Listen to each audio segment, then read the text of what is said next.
to the members of the Philippine National Police, to the representatives of the international press, to the governing body of Hong Kong, and to the media, good morning.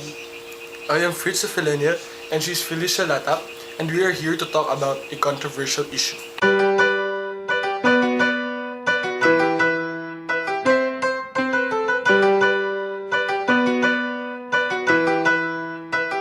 Last August 23 was a sad day for our nation.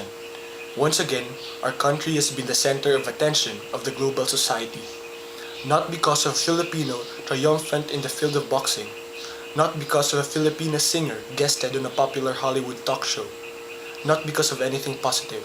It was because there was a hostage-taking incident that involved a Filipino general hostage-taker and took away the lives of 8 Chinese nationals.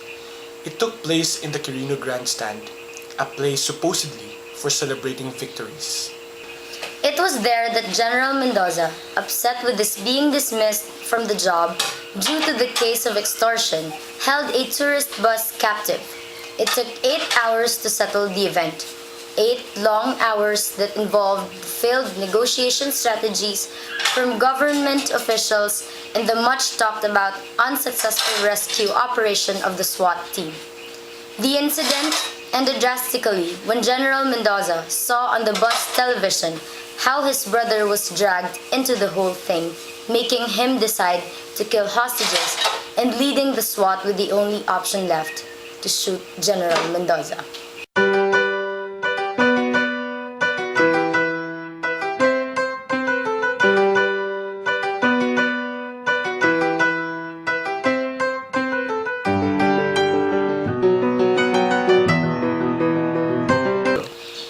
The events that led to the hostage made its way to society.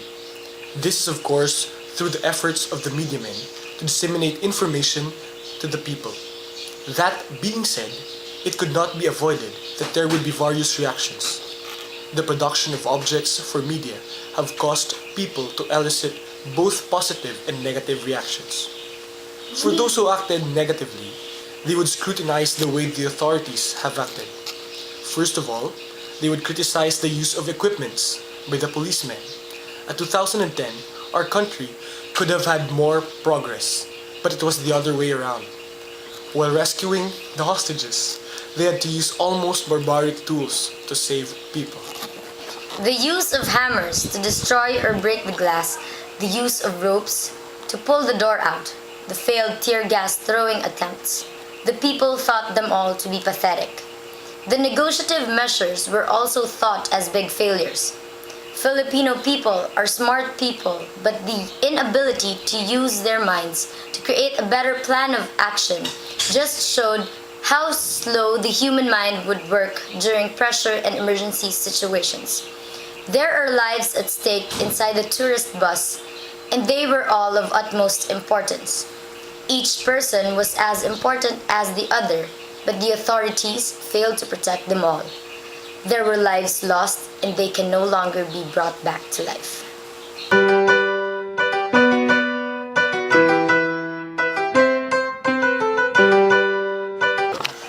But despite the scrutiny and criticism, there were those who believed that the actions of the authorities were only but proper. The situation in the Quirino Grandstand was something that could be dealt with immediately. Thinking and planning have to be done and measures have to be considered. The hostage taker was agitated by whatever personal matters, and there have to be considerations made regarding how to deal with him. His attitude was unpredictable and so were his actions. Safety, precautions, and considerations have to be thought of in order to protect the lives of those involved. This was of high priority, considering that foreigners were aboard the transportation. Another point of the people who understood the event was that people and the authorities, most especially, were only human. They made those efforts using up every form of energy and workforce they could come up with. But errors are simply inevitable. Even the most influential person could make a mistake. Jesus Christ was even tempted. People are never going to be perfect, and so will be those authorities in charge.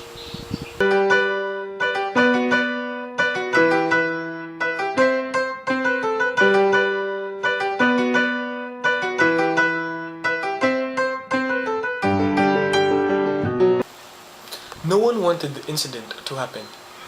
But the damage has been done, and there's nothing anyone can do to change a thing. It has been shown on TV that more Filipinos choose to blame the present administration for all the clamor this country has been getting from the different sectors of the globe. Don't they realize it's the wrong time for these things, and that if there's one thing this country needs, It's not blaming and passing the ball around for sure. Isn't it better if Filipino people make a conscious effort to uplift their reputation to the global society? A reputation stained and scarred by an isolated case type of happening. Simple following of rules, like throwing of the trash in their proper places, is one. It may sound lame, but when adhered by all, for sure would lead to change. who knows? From the once tagged land of domestic helpers, presently declared hostage-taking capital, Someday soon, a nation of people who stood amidst the turmoil they faced. The people who proved the whole world wrong and that there's more to them than meets the eye. Some sort of window to your eye. Is he going?